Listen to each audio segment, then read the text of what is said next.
தனிமரம் தோப்பாகாது என்று சொல்லுவார்கள். அதை முறியடித்து சரித்திரத்தில் இடம் பிடித்திருக்கின்ற முகவரியை உருவாக்கிய ஆற்றல், சிந்தனை, நோக்கம் இவை அனைத்தும் அறம் சார்ந்த தன்னலமற்ற ஒரு சேவையாளனாகவே தன்னை வடிவமைத்து வைத்திருக்கின்ற அருமை தம்பி முகவரி ரமேஷ் அவர்களின் இந்த சீரிய முயற்சிக்கு எல்லா நிலைகளிலும் உறுதுணையாக இருக்கின்ற இந்த பெருமக்களை நான் முதலில் வணங்குகிறேன். அம்மா அவர்கள் பேசினார், எனக்கு ரொம்ப மகிழ்ச்சி. உங்களிடத்தில் மனிதநேயம் எவ்வளவு மிகுந்திருக்கிறது என்று சொன்னால் நீங்கள் மனிதநேயத்தின் மறு உருவம் என்பதை நான் இங்கே பதிவு செய்கிறேன்.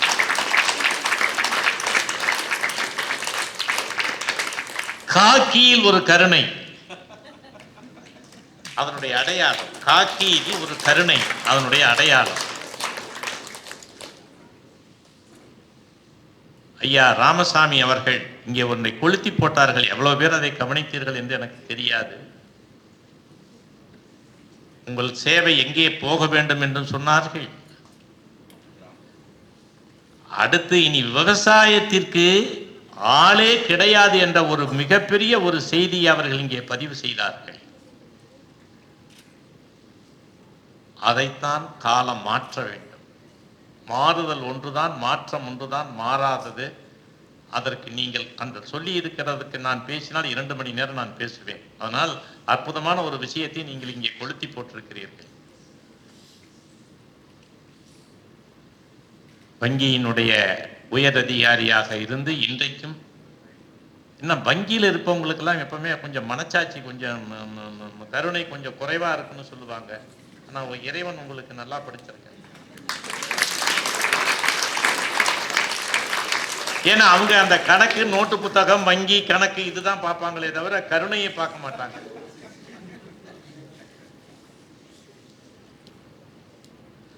தான் எண்ணம் போல் வாழ்வு. இயக்குனர் முருகதாஸ் அவர்களுடைய எண்ணத்தில் உதித்ததெல்லாம் இந்த மண்ணில் நடக்கிறது என்றால் அதுதான் வலிமை. ஒரு தூய்மையான எண்ணம், ஒரு தூய்மையான நோக்கம், அறம் சார்ந்த ஒரு சமூகத்தை உருவாக்க வேண்டும் என்ற உங்களுடைய நோக்கம் ஒவ்வொன்றில் நிச்சயமாக வெற்றி பெறும். நான் உங்களை ஆரம்பத்திலிருந்து கவனித்து வருகிறேன். உங்களுடைய நோக்கம் நிச்சயமாக வெற்றி பெறும். அது நிறைய நல்லா நினைங்க.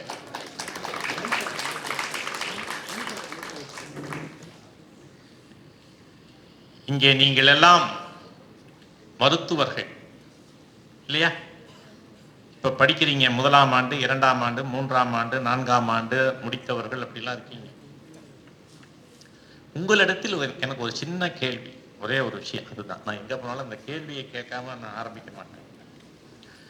உங்களுடைய வாழ்க்கையில் இறைவன் உங்கள் முன்னால் தோன்றி உன்னுடைய வாழ்க்கையில் நீ முதன்மையாக விரும்புவது என்ன என்று கேட்டால் என்ன சொல்வீர்கள்? யாராவது ஒருத்தர் டக்குன்னு சொல்லுங்க பார்ப்போம். டக்குன்னு, குயிக்கா, குயிக்.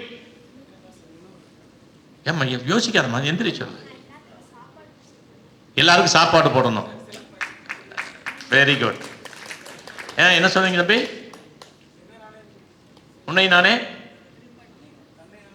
ஆமா, அதுதான். உன்னை அறிந்தால், நீ உன்னை அறிந்தால் உலகத்தில் உயர்ந்தாலும் தலை வணங்காமல் நீ வாழலாம். இந்த பாடல் வரிகள் உலகத்திலேயே மிகப்பெரிய நவீன விஞ்ஞானமான கூகுளுடைய ரிங்டோன். பல பல்கலைக்கழகங்களில் இந்த ரிங்டோன் பாடத்திட்டத்தில் இருக்கிறது. உன்னை அறிந்தால் நீ உன்னை அறிந்தால். அதைத்தான் புரட்சி தலைவர் எம்ஜிஆர் இந்த சமூக மாற்றத்திற்கான ஒவ்வொரு மனிதனும் தன்னை அறியணும். மாபெரும் சபைதனில் நீ நடந்தால் ஒரு மாற்று குறையாத மன்னவன் இவன் என்று போற்றி புகழ வேண்டும்.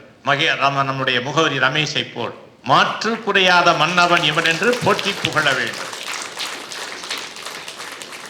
இப்படி இந்த சமூக மாற்றத்திற்காக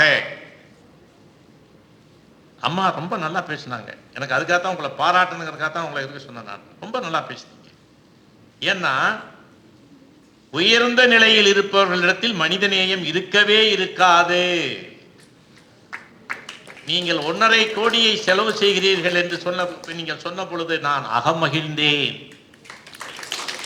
அந்த நல்ல உள்ளத்திற்கு என்னுடைய பாராட்டுகள்.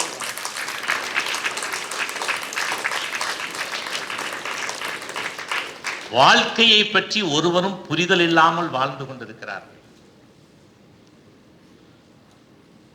ஒவ்வொருவருக்கும் ஒரு புரிதலே இல்லை. அறியாமை இருளில் இந்த சமூகம் வீழ்ந்து கிடக்கிறது என்பதுதான் என்னுடைய ஆதங்கம். பணம் இல்லாமல் வாழ்க்கை இல்லை, பணம் மட்டும்தான் வாழ்க்கை அல்ல என்பதை ஒவ்வொருவரும் புரிந்து கொள்ள வேண்டும். இப்ப இறைவன் உங்கள் முன்னால் தோன்றி உன்னுடைய வாழ்க்கையில் உன்னுடைய தேடல் நம்பர் 1 எது என்றால் எதை சொல்லுவீர்கள் என்று நான் கேட்டேன். யாருமே சொல்லலையே. இங்க வா, இங்க வாப்பா. நீ ஏற்கனவே என் பேச்ச கேட்டிருக்கீன்னு நினைக்கிறேன். உண்மையா? உண்மையா? பத்தியா? அதான் தெரியும். இல்லாட்டி தெரியாது. Very good. நோயற்ற வாழ்வே. இந்த நோயற்ற வாழ்க்கையை எப்படி பெற முடியும் என்று மருத்துவம் படித்துக் கொண்டிருக்கின்ற நீங்கள் யாராவது ஒருத்தர் சொல்ல முடியுமா? நோயற்ற வாழ்க்கையை யார் சொன்னது? ஓ, நீ கேட்டிருக்கிற. வா.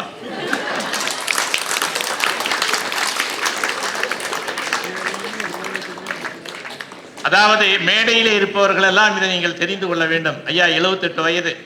நீங்க முதல்ல என்ன பண்ணீங்கன்னா நீங்க 128 வரலும் இருக்கலாம். தீதும் நன்றும் நோயற்ற வாழ்வே. இப்ப நாம் எல்லாம் சாப்பிடுறதுக்கு எவ்வளவு நேரம் செலவழிக்கிறோம் சொல்லுங்க பாப்போம். ஒருத்தர் நம்ம யோசிச்சு பாருங்களேன். இதா சீக்கிரம் இதான் வந்து 5 மினிட்ஸ் ஐ வில் கம். அவசரமா இதா போன்ல தகவல் சொல்றீங்க இல்லையா? ஒவ்வொருவரும் சாப்பிடுவதற்கு நேரத்தை ஒதுக்குவதே அரிது. சாப்பிடுவது ஒரு கடமையாக நீங்கள் நினைப்பது, அதாவது சும்மா பேருக்கு ஒன்று சாப்பிடணும் அப்படின்னு நினைச்சு சாப்பிடுறீங்க. That is wrong. நொறுங்க தின்றால் எவ்வளவு பெரிய விஞ்ஞானி பாருங்க. உலகத்துக்கே மருத்துவன் அவன்தான். நம்முடைய சித்தன் தான் உலகத்துக்கே மருத்துவன். உலகம் முழுக்க இருக்கின்ற அத்தனை பேரும் மானுடத்திற்கு மிக பொருத்தமான ஒரு செய்தி என்னவென்றால், மருத்துவர்கள் நீங்கள் அதை தெரிந்து கொள்ளுங்கள். மருத்துவர்கள் உங்களுக்குத்தான் இந்த செய்தி தெரிய வேண்டும். இப்ப நீங்க 4ஆம் ஆண்டு மாணவர்கள் யாராவது இருக்கீங்களா? 4ஆம் ஆண்டு இருக்கீங்க. சரி. டிசீஸ், நோய் என்றால் என்ன? நோய் என்றால் என்ன? இப்படி எல்லாம் இருந்தீங்கன்னா எனக்கு பிடிக்காது. whether it is right or wrong, ஏதோ ஒண்ணு நீங்க சொல்லணும். டிசீஸ்னா என்னப்பா? நோய்னா என்னன்னு கேட்கிறேன். ஏன் வருது நோய்? வருது என்னப்பா இப்படி இருக்கீங்க? இல்ல இருங்க. நீங்க என்னப்பா இப்படி இருக்கீங்க? நீங்க உங்களை கேட்கலங்க.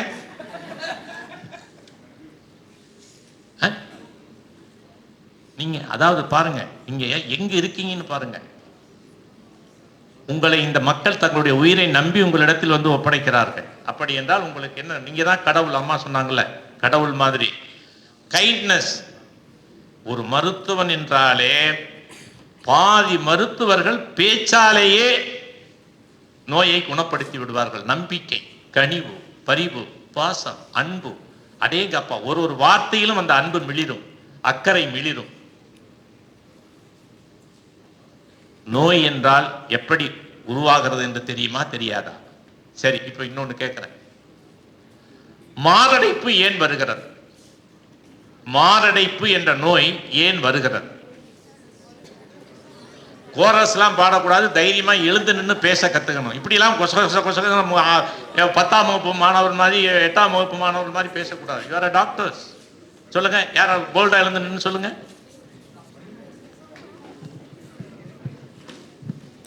நார்மல் பிளட் வெசல் ஏதாச்சும் கிளாட் ஆகி அடைச்சு. எது? பிளட் கிளாட் ஆகி ஃப்ளோ ஏன் வருதுன்னு கேட்கிறேன். அந்த அந்த நிகழ்வு ஏன் நடக்குது? இல்லப்பா, அந்த நரம்புல கொழுப்பு படிமானம் வருது இல்லையா, ஏன் வருகிறது? நீங்க ஐயா நீங்க இருக்க பாருங்க. இல்ல நம்ம எதுக்குன்னா இதெல்லாம் நம்ம தெரிஞ்சுக்கணும். அதாவது இன்றைய வாழ்வியலில் நம்மளுடைய மருத்துவ முறைகள் மக்களுக்கு பயன்படத்தக்க வகையில் இருக்கிறதா என்பதை நாம் அறிந்து கொள்ள வேண்டும் என்பதற்காகத்தான். இதைத்தான் நம்முடைய முன்னோர்கள் சித்தர்கள் நூற்றுக்கணக்கான ஆயிரக்கணக்கான ஆண்டுகளுக்கு முன்பாக சொன்னார். என்னென்ன? நொறுங்க தின்றால் 100 வயது. அண்டத்தில் உள்ளதுதான் என்னது? ஏங்க கேட்ட சொல்லணும். டக்கு டக்கு நீங்களா ரொம்ப இதை ஷார்ப்பா இருக்கணும். அண்டத்தில், அண்டம்னா என்ன? உலகம். அண்டம்னா என்ன? யூனிவர்சல்னா என்ன?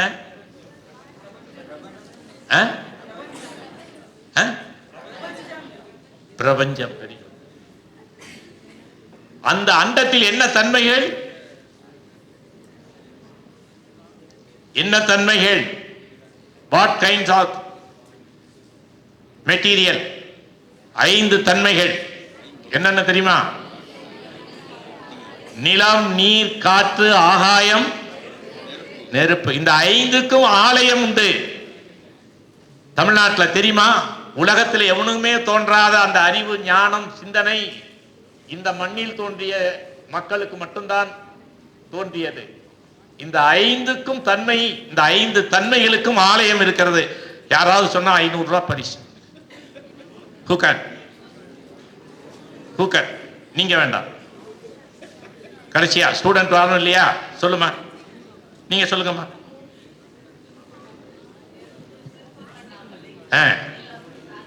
Very good. திருவானைக்காவல். காற்று, காளகஸ்தி. வாங்க.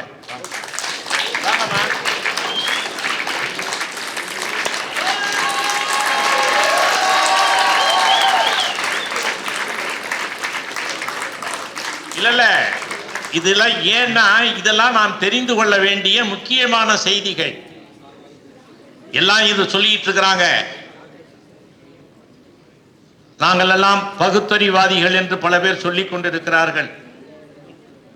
உங்களுடைய பகுத்தறிவு இந்த மனித வாழ்க்கைக்கு என்ன பயன்படுகிறது? அது இல்லை இது இல்லை அப்படி என்று சொன்னால் அவன் கெட்டவனாகத்தான் மாறுவானே தவிர நல்லவனாக மாறவே மாட்டான். அறம் சார்ந்த வாழ்க்கை எப்படி வரும்?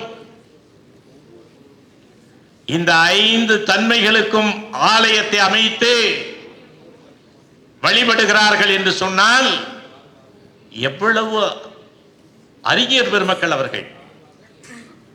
இந்த 5 தன்மைகள் தான் இந்த உடலில் இருக்கிறது. அண்டத்தில் உள்ளதுதான் பிண்டத்தில் உள்ளது. இந்த பிண்டம் என்றால் உடல். இன்னொரு பிண்டம் இருக்கு தெரியுமா? இன்னொரு பிண்டம்னு ஒன்று குறிப்பிடுவாங்க. நீங்க எல்லாம் தேடுங்க, தேடிக்க. நான் பதில் சொல்ல மாட்டேன். நான் இப்போ நீங்க எல்லாம் தேடணும். இப்போ உங்களுக்கு இதெல்லாம் நீங்க அப்புறம் போய் பிண்டம்னா என்னன்னு கேளுங்க. அதாவது வாழ்வியலோடு இணைந்திருந்தா எல்லாமே தெரியும். நீங்க எல்லாம் வாழ்வியலோடு இணையாம இருக்கிறீங்களோங்கிற எனக்கு டவுட் வருது. ஏன்னா நீங்க எல்லாம் எக்கனாமிக்கலி வீக்கர் செக்ஷன், கிராமத்து, அதுவும் பெரும்பான்மையான கிராமத்து இளைஞர்கள், பெண்கள் அதிகமா இருக்கீங்க. அதனால வாழ்வியல் நமக்கு தான் கிராமத்துல மட்டும்தான் உங்களுக்கு வாழ்வியல் பண்புகளை தெரிந்து கொள்ள முடியும். நகர்ப்புறங்களில் தெரிந்து கொள்ள முடியாது. அதனால உங்களுக்கு பொது அறிவு என்ற ஒன்று இருக்கணும். புரியுதா? அதனால இந்த 5 தன்மைகள் தான் நமக்கு ஏற்படுகின்ற நோயின் அடையாளங்கள். நம்முடைய சித்தர்கள் அன்றைக்கு சொன்னான், இந்த 5ஐயும் சமப்படுத்துவது எப்படி? காலை இஞ்சி, கடும்பகல் சுக்கு, மாலை கடுக்காய், மண்டலம் உண்டால் கோலூன்றி நடப்பவனும் கோலின்றி குமரனை போல் குலாவி நடப்பான்.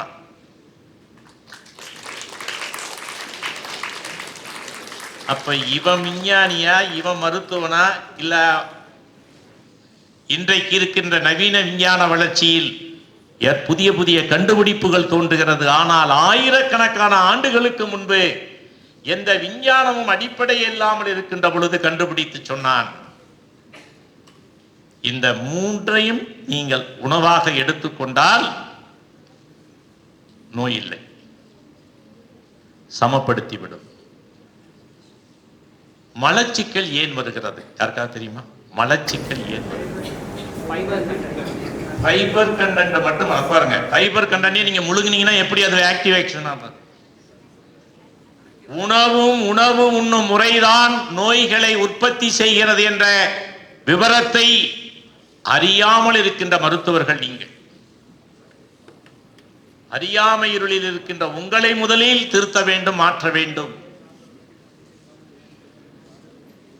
மலச்சிக்கல் ஏற்படுவதற்கு காரணம் உணவு உண்ணும் முறையும் நீர் பருகுதலும் தான் என்பதை நீங்கள் தெரிந்து கொள்ள வேண்டும். அப்படியே அள்ளி அள்ளி லபக்க கோழி இறைய எடுக்கிற மாதிரி டபக்குன்னு அப்படியே அள்ளி அள்ளி போட்டுட்டு 2 டம்ளர் தண்ணியை குடிச்சிட்டு ஓகே போலாம் வாங்க அப்படின்னு தான் நடந்துகிட்டு இருக்கு. முழுங்க தட் இஸ் ராங். ஒரு கவளம் உணவை வாயில் போட்டால் 32 முறை மெல்லணும். ஏன் அந்த 32 முறைன்னு சொல்றோம்? நமக்கு எத்தனை பல்லு? அது யூனிக் தானே, அதுல மாற்றம் இல்லையே. எனக்கு 24 தான் இருக்குது, அவங்களுக்கு மட்டும் தான் 32 இருக்குன்னு இல்லையே, யூனிக். 32 முறைகள் இந்த உணவை மென்று திரவமாக்கி இறப்பைக்கு அனுப்பினால் 108 வகையான வியாதிகள் வராது. இந்த உண்மை யாருக்காவது தெரியுமா? எங்காவது சொல்லப்படுதா? எங்காவது பேசப்படுதா? எங்காவது பாடத்திட்டத்தில் இருக்கா? என்னடா உங்க கல்வி முறை? எதுக்கடா நீங்க என்ன ஏட்டு சுரைக்காய்? இதுதான் இன்றைக்கு நாம் மிகப்பெரிய அறிவாளிகள் என்றும், மிகப்பெரிய சிந்தனையாளர்கள் என்றும், மிகப்பெரிய ஆய்வாளர்கள் என்றும் பல பேரை நாம் இந்த சமூகத்தில் அங்கீகரித்திருக்கிறோம். ஆனால் யாருக்கும் இந்த விவரங்கள் தெரியாமல் இருப்பதற்கு காரணம் எந்த ஆய்வு பாடத்திலும் இல்லை, எந்த கல்லூரி பாடத்திலும் இல்லை, எந்த பள்ளி பாடத்திலும் இல்லை. இதை மாற்றி அமைக்க வேண்டும் என்பதுதான் நான் முருகதாஸ் அவர்களிடத்தில் நான் பல முறை சொல்லி இருக்கிறேன். நினைவு இருக்கா? அதை பண்ணணும், வாழ்நாள்ல அதை ஒண்ணு பண்ணணும். இந்த சமூகத்திற்கு மிகப்பெரிய அவலம் உடல்நலம் இல்லாத மக்கள் தான் பெரும் எண்ணிக்கை. 58-60 வயது வரையிலும் ஓடி ஓடி சம்பாதிக்கிறாங்க, சம்பாதிச்சு சேமிக்கிறாங்க. 60 வயதுக்கு மேல மாரடைப்பு, கிட்னி, அது இது லொட்டு லொசுக்குன்னு எல்லாம் காஸ்ட்லி டிசீஸ் வருது. இவன் சம்பாதிச்சது அத்தனையும் சேமிச்சது வாரிசுகளுக்கு போய் சேர்றது இல்லை, மருந்து கடைக்கும் மருத்துவமனைக்கும் தான் போய் சேருகிறதே தவிர அந்த வாரிசுகளுக்கு அது பயன்பெறுவதில்லை. இந்த அவலம், இந்த அறியாமையை போக்க வேண்டும் என்பதுதான் நான் வாழ்க்கையில் ஒரு சபதம் எடுத்துக்கொண்டு எங்கு போனாலும் எங்கு பேசினாலும் இந்த கருத்தை நான் சொல்லாமல் வருவதில்லை. ஆனால் இங்கே நீங்க எல்லாம் ஆப்டானவங்க, நீங்க எல்லாம் தெரிஞ்சுக்கணும், புரியுதா? பாருங்க,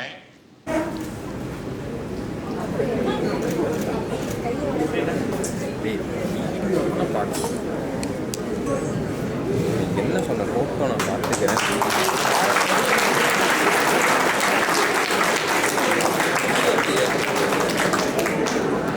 72 வயது.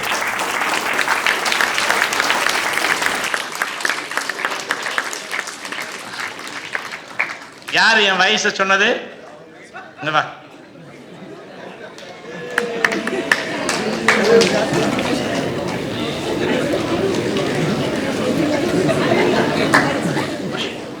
அதாவது இது எதனால் முடிகிறது? என்னுடைய உடம்பில் உணவு கழிவு இல்லை. நான் காலையில் 8 மணிக்கு உணவருந்தினால் 11 மணி 12 மணிக்கெல்லாம் அந்த கழிவு வெளியேறிவிடும். நண்பகல் எப்பொழுதுமே உணவு அருந்துகின்ற நேரம்னு ஒன்று இருக்கு, அதை வச்சுக்கோங்க. காலை சிற்றுண்டிக்கு என்ன பேரு? பிரேக்ஃபாஸ்ட். அப்படின்னா என்ன? அந்த நீங்க விரதம் மாதிரி இருக்கிறீங்க இல்லையா, அதை பிரேக் பண்ணணும். அதனாலதான் காலையில ஏழியரா சாப்பிட சொல்றான். நீங்க என்ன பண்றீங்க? தண்ணியும் குடிக்கிறது இல்ல, காஃபி நல்லா போட்டு நுர கிளம்ப நல்லா இது பண்ணி சொல்லிட்டு ஃபில்டர் காப்பியா பல பேர் சாப்பிட்டுட்டு அதுக்கப்புறம் இன்னொரு காப்பி மறுபடியும் குடிச்சிட்டு இந்த மாதிரிலாம் நம்ம உடம்பை நாம் கெடுத்துக் கொள்ள கூடாது. உணவு முறை தெரியவில்லை இந்த சமூகத்தில், உணவு உண்ணும் முறை தெரியவில்லை, நீர் பருகுதல் தெரியவில்லை. என்னாகும் இந்த சமூகம்? அதுதான் எனக்கு ஏற்பட்டிருக்கிற கவலை. இந்த விழிப்புணர்வை ஏற்படுத்தவில்லை என்றால் இந்த மண்ணில் யார் எந்த திறமையாளர்களாலும் நீண்ட காலம் வாழவே முடியாது. 108 வகையான வியாதி வராது என்ற ஒரே ஒரு செயலை மட்டும் இந்த மக்களுக்கு நாம் கொரோனாவில் முகமூடி போட்ட மாதிரி என்டையர் உலகம் முழுக்க மக்கள் புரிந்து கொண்டு அதை கடைபிடித்தால் நோயற்ற வாழ்வே அதை பெறலாம். இந்த அறியாமை இருளில் இருந்து கொண்டு மருந்து மாத்திரைகளால் நோய் குணமாவதை விட இன்னொன்றை தெரிந்து கொள்ளுங்கள். அதற்காகத்தான் உங்களிடத்தில் நான் சொல்லுகிறேன், தயவு செய்து ஆயுஷ் என்றால் என்ன? யாராவது சொல்லுங்க பார்ப்போம். ஆயுஷ்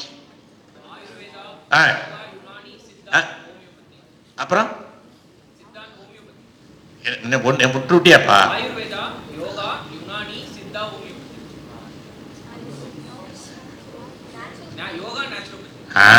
வா வா.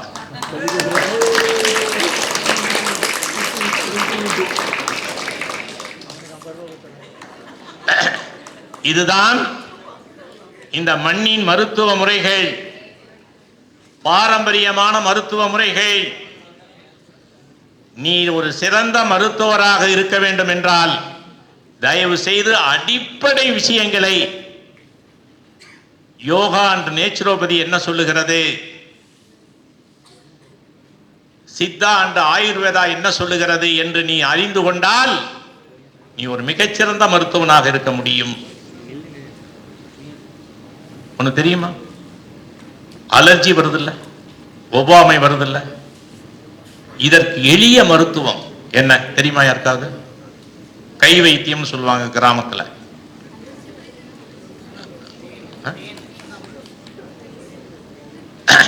ஒவ்வொன்றும் ஒவ்வொரு விஷயம் வரும். ஒவ்வாமை என்று வந்தால் பல விஷயங்கள் புரியுதா? காய்ச்சல் தலைவலி என்று வந்தால் கை வைத்தியம், அஞ்சரை பெட்டி, பாட்டி வைத்தியம். இப்படி கிராமப்புற மக்கள் இயற்கை நாடி வாழ்ந்து கொண்டிருக்கிறார்கள் இன்றளவும். எந்த வியாதிக்கும் அவர்கள் மருத்துவர்களே மருந்து வாங்கி உண்ணுதல். நாகரிகமான இந்த மனிதர்கள் நகர்ப்புறங்களில் தான் அப்படி நாம் செய்து கொண்டிருக்கிறோம். ஆக ஒரு சமூகத்தில் மக்கள் நலமாக இருக்க வேண்டும் என்று சொன்னால் காய்கறி, பழங்கள், பழச்சாறு இவைகளை நேச்சுரோபதி உண்ணுகின்ற முறையும் நீர் பருகுதலையும் சரியாக கடைபிடித்தால் நோய் கிடையாது. வெறும் காய்கறிகளில் மாத்திரம் எந்த நோயும் வராமல் வாழ்ந்து கொண்டிருக்கிறார்கள். வெறும் பச்சை காய்கறிகள். எவ்வளவு இந்த மண்ணின் பாரம்பரியம் இந்த பாமரனுக்கு போய் சேராமல், படித்தவனுக்கு போய் சேராமல் இன்றைக்கு அத்தனை பேரும் இன்றைக்கு சிரமப்பட்டு கொண்டிருக்கிறார்கள். பையாவுக்கு தொப்பம் வந்திருக்கு. நாங்க ஐயா வயசை கேட்ட 78. நாங்க என்ன காரணம் தெரியுமா? இது உணவு கழிவு. தொப்பை என்பது உணவு கழிவு, உடல் பருமன் என்பது உணவு கழிவு. இதை நீங்கள் ஒவ்வொருவரும் தெரிந்து கொள்ள வேண்டும். உடல் பருமனாக இருப்பவர்கள் அத்தனை பேர்களுக்குமே உணவு கழிவுகள் உடம்பில் தங்குவதால் தான், தேங்குவதால் தான் இந்த உடல் பருமன். நான் இன்னைக்கு சொல்றேன், 3 வேளையும் நேரத்தை ஒதுக்கி காலையில் 8 மணிக்கு, நண்பகல் 12 to 1 மதிய உணவு, இரவு உணவு 6 to 7:30. நான் ரமேஷ் கிட்ட நான் சொன்னேன், எப்பா என்ன 6 மணிக்கெல்லாம் என்ன விட்டுறணும். ஏன் தெரியுமா? நான் அந்த 7 மணிக்கு சாப்பிட்ற வழக்கத்தை வச்சிருக்கிறேன். நான் எங்கே போனாலும் எங்கே இது போனாலும் அந்த மாதிரி 7 மணிக்கெல்லாம் என்னுடைய பிரேக்ஃபாஸ்ட்டை நான் முடிச்சிடுவேன் சார், டின்னரை. இரவு படுக்க போவதற்கு 1 மணி நேரம் 2 மணி நேரத்திற்கு முன்பாக எல்லோரும் உணவை அருந்திவிட வேண்டும். சாப்பிட்டவுடன் படுக்கக்கூடாது. சாப்பிட்டவுடன் படுத்தால் அது செரிமானம் ஆகாது. அதனால் உங்களுக்கு பல கோளாறுகள் வரும். இந்த உண்மையை யாரும் புரிந்து கொள்வதில்லை. பாயில படுக்கிறவங்க எத்தனை பேர்? Very good. பாயில் படுத்தால் நோயில் படுக்க வேண்டிய அவசியம் இல்லை. இந்த உண்மை எவ்வளவு பேருக்கு தெரியும்? அதுக்கு தான் உங்களை சொல்லிட்டு இருக்கிறேன்.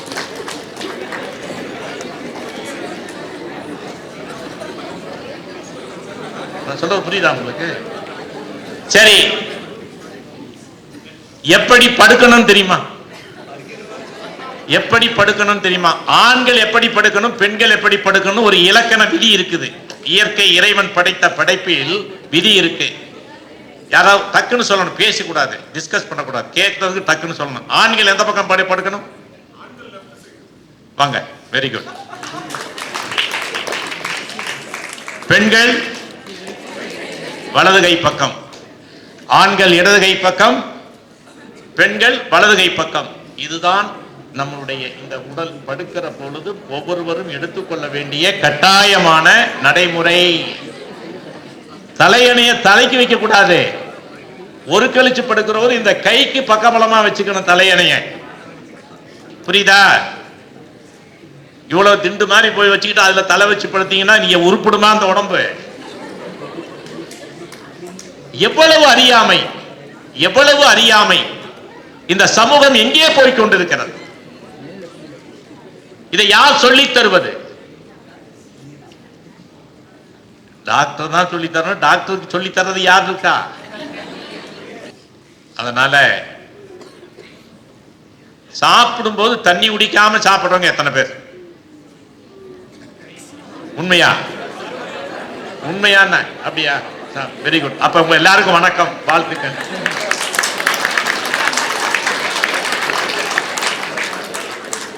சாப்பிட்டு முடித்து எவ்வளவு நேரம் கழித்து நீர் பருகுவீர்கள்? That is wrong. 1 மணி நேரம். 1 மணி நேரம். அதாவது நொறுங்க தின்றால் 100 வயது நம்ம முன்னோர்கள் சொன்னான் இல்லையா, விஞ்ஞானி. அவன் சும்மாவா சொன்னான்?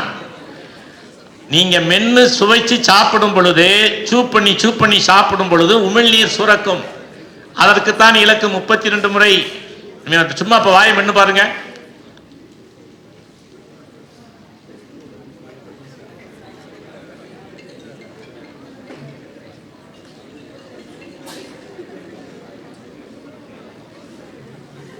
இவ்வளவு நேரம் ஒரு கவலத்தை மெல்லணும்.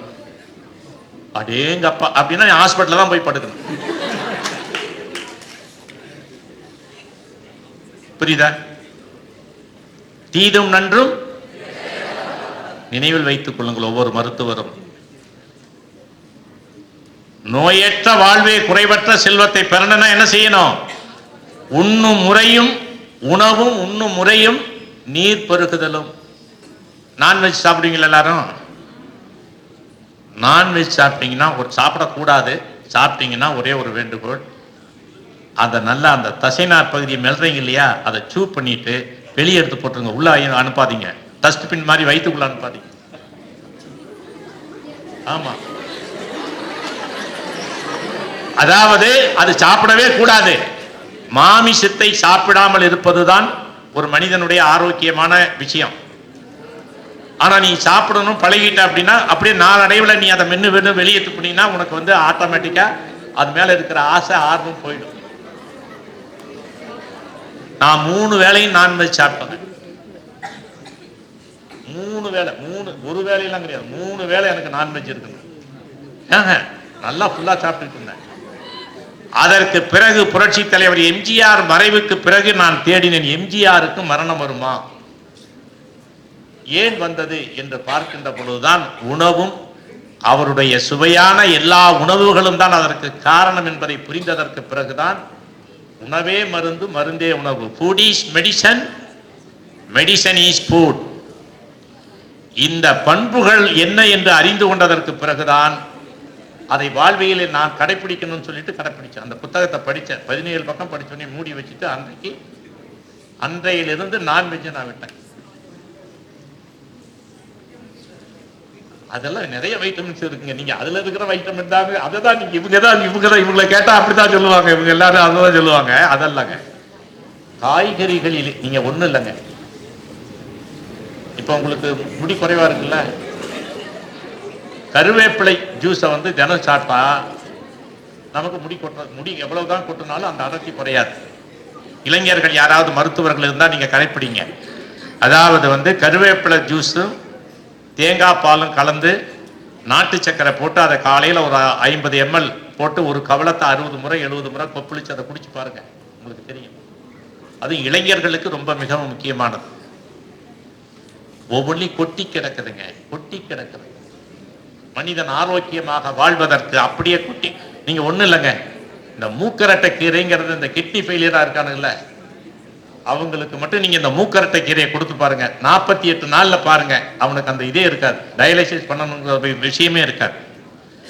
அவ்வளவு உணவே மருந்து, மருந்தே உணவு என்று ஒவ்வொரு மூக்கரட்டை கீரை சும்மா ஒரு இது மாதிரி எக்கச்சக்கமா இருக்கு. இந்த வெண்பூசணி இருக்குல்லங்க, வெண்பூசணி எல்லாம் திருஷ்டிக்கு தான் பயன்படுத்துறாங்க. அந்த சாறை குடிச்சீங்கன்னா அது மாதிரி வயிற்றை சுத்தம் பண்றதுக்கு, எந்த விதமான டிசீஸ் வராம இருக்கிறது வயிற்றுக்குள்ள, அது மிகச்சிறந்த உணவு. அத்தனை நீங்க கேட்கறீங்க நியூட்ரிஷன்லாம் கேட்கறீங்க இல்லையா, ஒன்னொன்னு இருக்கு. பாதாம், உலர்ந்த திராட்சை, வால்நட், இத மூணையும் 5 பாதாம் பருப்பு, ஒரு 30 உலர்ந்த திராட்சை, வால்நட் 1, இதை ஊற வச்சு காலையில் நீங்க மென்று சாப்பிட்டீங்கன்னா உங்களுக்கு தேவையான அனைத்து சத்துக்களும் கிடைத்து விடுகிறது. ஏழைகளின் வைட்டமின் வேர்க்கடலை 50 ml வேர்க்கடலை 50 இது சாப்பிட்டீங்கன்னா போதும். இது மாதிரி எக்கச்சக்கமான விஷயங்களை நீங்க எல்லாம் தெரிஞ்சுக்கணும். அதெல்லாம் வாங்கி படிச்சுக்கங்க. கூட அடிஷனலா மஞ்சத்தூள் ஒரு கிருமி நாசினி. அம்மா சொன்னாங்க கேன்சர் மஞ்சத்தூள் தினமும் ஒரு 1/4 டீஸ்பூன் அல்லது 1/2 டீஸ்பூன் தண்ணியில் கலக்கி குடித்தால் நமக்கு கேன்சரே வராது. எவ்வளவு எளிமையானது. அதில் இருக்கிற நோய் எதிர்ப்பு சக்தி வேற எதிலேயும் கிடையாது. அதே மாதிரி வைட்டமின் சி எதுலாம் கிடைக்கும் தெரியுமா? நெல்லிக்காய். உங்களை சொல்லக்கூடாதுன்னு சொன்னேன்ல,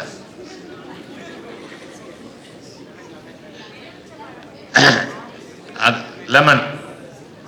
ஆனால் நெல்லிக்காயில் கிடைக்கிற அந்த வைட்டமின் சி மிகச்சிறந்தது. புரியுதா? சரி, நான் பேசிட்டு இருப்பேன். முடிச்சிடலாமா? முடிச்சிடலாம். என்ன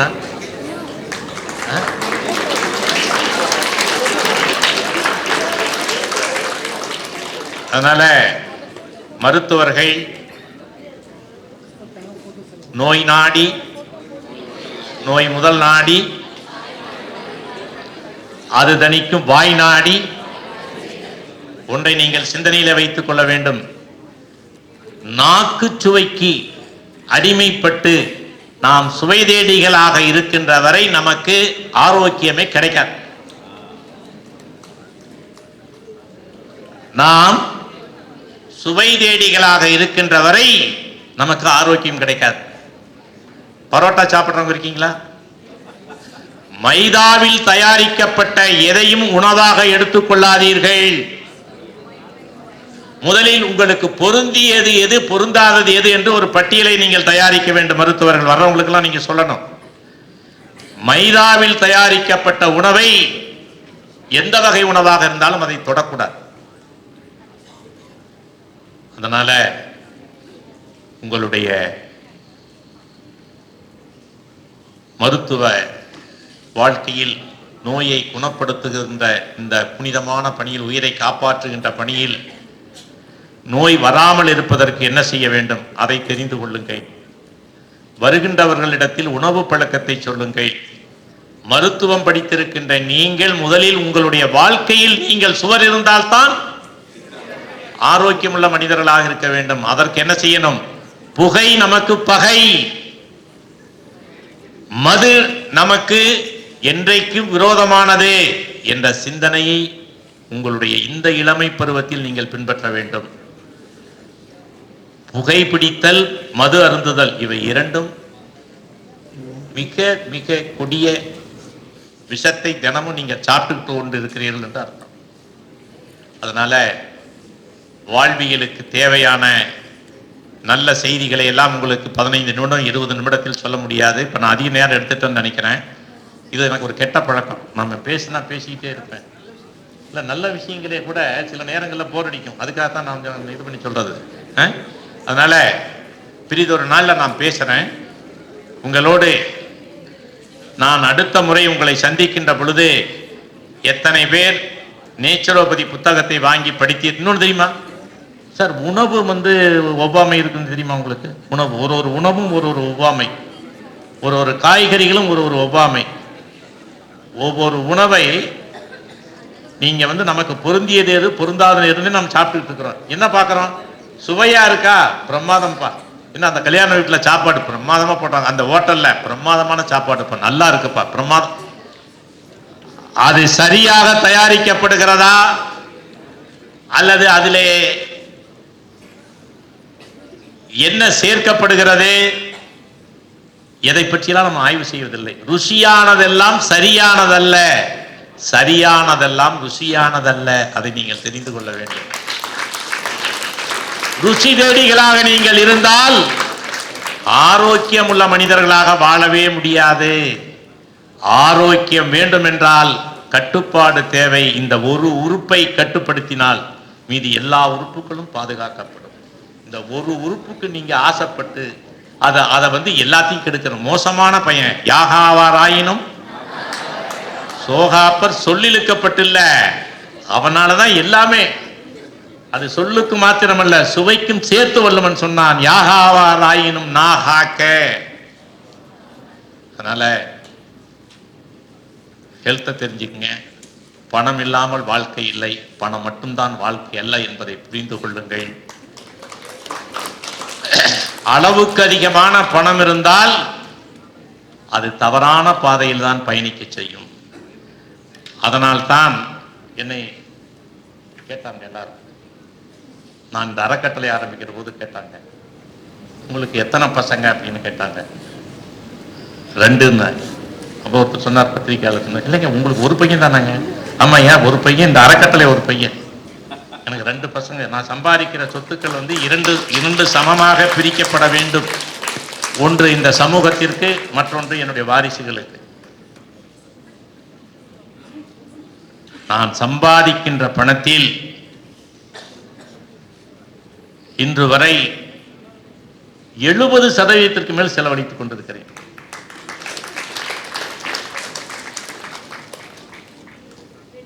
அது கடன் வாங்கி செஞ்சிருக்கிறேன். அப்புறம் ஒரு சொத்தை விற்பேன்.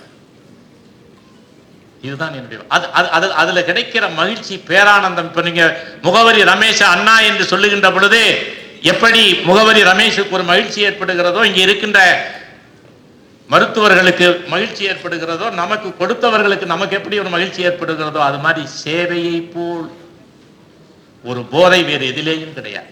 சேவையை போல் ஒரு போதை வேறு எதிலேயும் கிடையாது. இந்த சேவையை செய்ய வேண்டும் என்ற போதையை உருவாக்கியவன் என் தலைவன் எம்ஜிஆர். 14 வயதில் இருந்து நான் அவர் கரம் பிடித்து நடக்கின்றேன். உன்னை அறிந்தால் நீ உன்னை அறிந்தால். 14 வயதில் என்னை திசை திருப்பிய பாடல் தர்மம் தலைகாக்கும், தக்க சமயத்தில் உயிர் காக்கும்.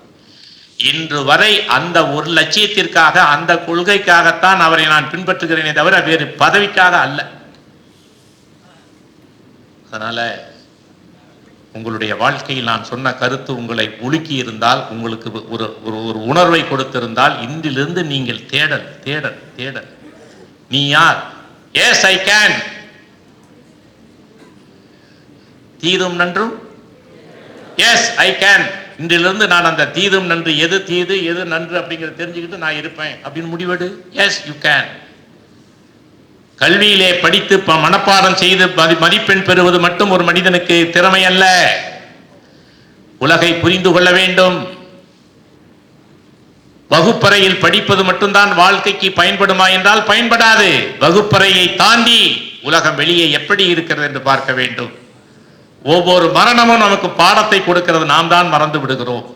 சமீபத்திலே மனோபலா என்ன சொல்லி அவர் டெத்துக்கு சொன்னாங்க, யாரா தெரியுமா? இந்த மனோபலா நடிகர் ஒருத்தர் இறந்தாரு. அவருக்கு என்ன பாதிப்பால இறந்தாருன்னு சொன்னாங்க தெரியுமா? பாருங்க, இவ்வளவு பேப்பர்லாம் படிக்கிறதே இல்லையா? தயவு செய்து பேப்பர் படிங்க, செய்தியை கேளுங்க. பேப்பரும் செய்தியும் நீங்கள் படிக்கவில்லை என்றால் கண்ணிருந்தும் குருடர்களாய், அப்புறம் கண்ணிருந்தும் குருடர்களாய் செவிடர்களாய், அதுதான் உங்களுடைய வாழ்க்கையை அமையும். அதனால பேப்பரை படிங்க. கல்லீரல் பாதிப்பால் அவர் மரணம்னாங்க. அப்ப கல்லீரல் ஏன் பாதிச்சது? அவரு மதுபானம் அருந்தினாரு. அப்படி என்றால் ஒரு மரணம் ஒரு பாடத்தை கொடுக்கிறது. 38 வயது ஒரு நடிகர் இறந்து போனாரு. ஏன், என்ன காரணம்? இந்த எண்ணெயில பொரிச்ச வறுத்த இது இருக்கு இல்லைங்களா, மீன், சிக்கன் எல்லாமே நான் பார்த்தீங்கன்னா அப்படியே கவர்ச்சியா இருக்கும், படு கவர்ச்சியா இருக்கும். அதை இப்படிதான் சாப்பிடலாம் அப்படின்னு சொல்லிட்டு இருக்கோம். அதை எல்லா நேரம் நைட்டு 1 மணிக்கெல்லாம் சாப்பிடுவாங்க. எப்படி விளங்குமா அது? மிட் நைட் பிரியாணி விளங்குமா அது? அது இவங்க உலகத்துல, திரை உலகத்துல அது என்ன டஸ்ட் பின்னா, எதை வேணாலும் எடுத்து கொட்டிக்கிறாங்க. அது மென்னு சாப்பிடுறதும் கிடையாது. அப்புறம் மேல தண்ணி அடிக்கிறாங்க. சோ இத்தனையும் ஒரு வாழ்க்கையை இன்றைக்கு இந்த சமூகம் என் கண் முன்னால் அழித்து கொண்டிருக்கிறது. யாரும் வாழல. இந்த சமூகம் அழிந்து கொண்டிருக்கிறது. அவர் விவசாயம் அழிந்து கொண்டிருக்கிறார். விவசாயம் அழிகிறது ஒரு பக்கம், இவனே அழிச்சுக்கிட்டு இருக்கிறான், அது ஒரு மறுபக்கம். ஆக விழிப்புணர்வு பெற்ற இளைஞர்களாக, மருத்துவர்களாக நீங்கள் இருக்க வேண்டும். எந்த சூழ்நிலையிலும் எப்பொழுதும் உங்களுடைய வாழ்க்கை என்பது உடல் நலன் சார்ந்தது. அதுதான் முதன்மைப்படுத்தணும். உடல் நலமோடு இருந்தால் எதை வேண்டுமானாலும் சாதிக்கலாம். சிந்தனை, செயல், நோக்கம் அனைத்திலேயும் ஒரு தெளிவு வேண்டும். அறம் சார்ந்த வாழ்க்கை, அதுதான் நீங்கள் முன்னெடுக்க வேண்டும். தன்னலமற்ற ரமேஷை போல் தன்னலமற்ற மனிதர்களாக நாம் வாழுகின்ற பொழுது நாம் நினைப்பதெல்லாம் நடக்கும். நாம் நினைப்பதெல்லாம் நடக்கும். நானும் பார்த்து கொண்டு வருகிறேன். என்னுடைய வாழ்க்கையில் எத்தனையோ சிரமங்கள், எத்தனையோ நெருக்கடிகள் வந்த பொழுதும் கூட நம்முடைய எண்ணம் தூய்மையாக, நோக்கம் சரியாக இருக்கிற காரணத்தினால் எல்லாவற்றிலும் வெற்றி காணலாம். ஒரு மனிதனுக்கு என்ன தேவை? இன்னும் அந்த சிந்தனை வரமாட்டேங்குது. ஒரு மனிதனுக்கு என்ன தேவை?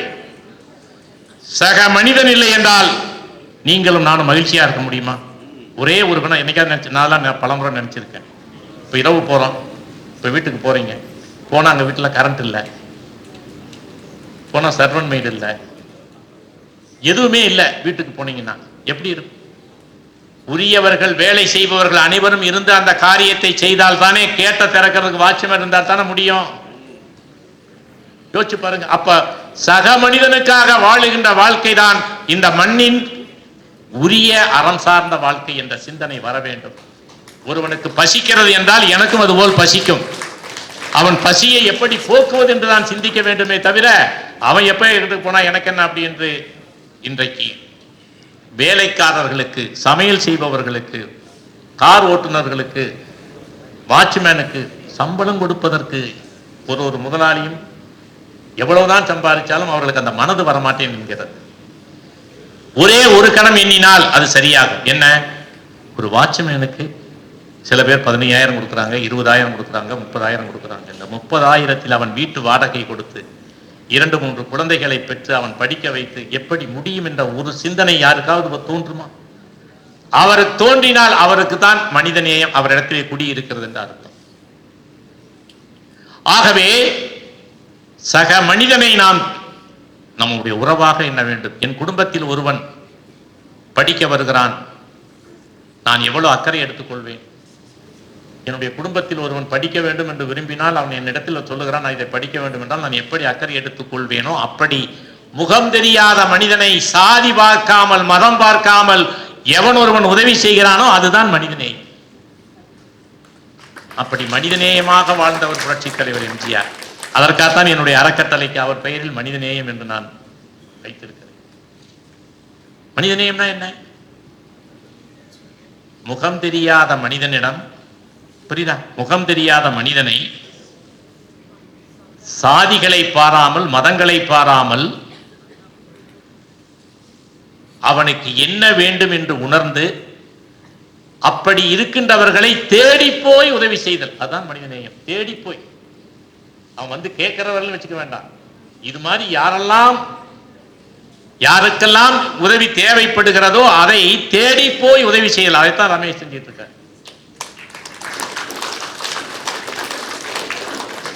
சரிங்க, நான் பிரிது ஒரு நாள்ல பேசுறேன். நான் பேசிட்டு இருப்பேன்.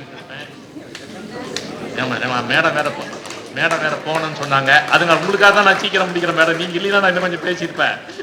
புரியுதா? அதனால இல்ல, நீங்க நல்லா எனக்கு நான் ரொம்ப என்னுடைய மனதை தொட்டீங்க.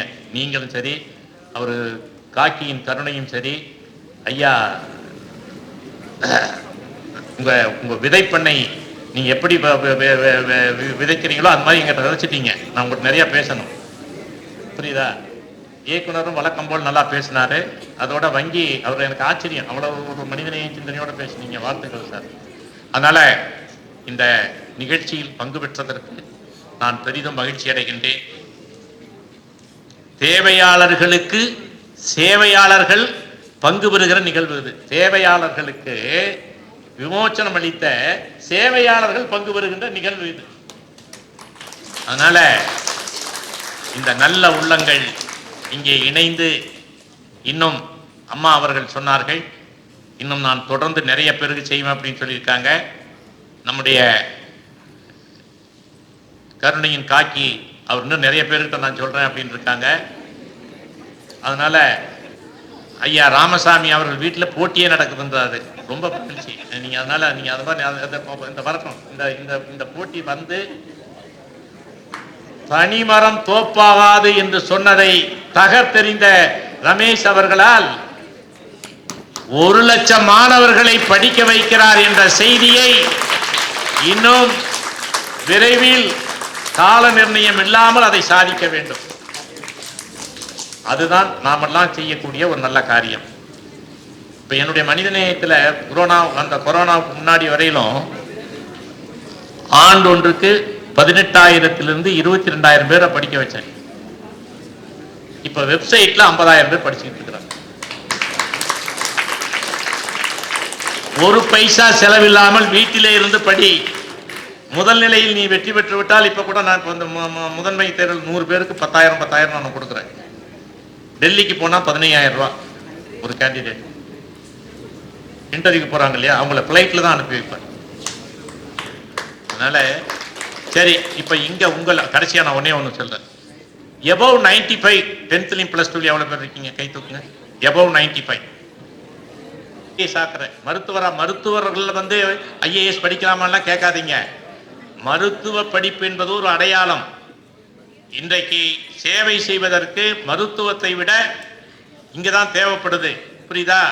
அதனால யாரெல்லாம் நீங்க விரும்புறீங்களோ, ரமேஷ் எல்லாம் ஒரு பட்டியல் எடுத்து சொல்லுப்பா. எல்லாத்தோட பேசிட்டு நீங்க வீட்டில் இப்போ நீங்க ஒன்று வகுப்புக்கு வர வேண்டாம், என்னுடைய வெப்சைட்லேயே படிச்சா போதும். எல்லாரையும் பதிவு செஞ்சு வெப்சைட்ல படிங்க. உங்களை இந்திய ஆட்சி பணித்துறையின் மொத்தம் எத்தனை பணின்னு தெரியுமா? இருக்காது? Very good. 25, 26 வரையில் இருக்கு. புரியுதா? அதே மாதிரி TNPSC அதுல எத்தனையும் தெரியுமா? குரூப் 1. இதுக்கெல்லாம் உங்களை தயார் பண்ணலாம். நேர மேலாண்மையை கடைபிடிக்க வேண்டும். ஒரு நாளைக்கு எத்தனை மணி நேரம்?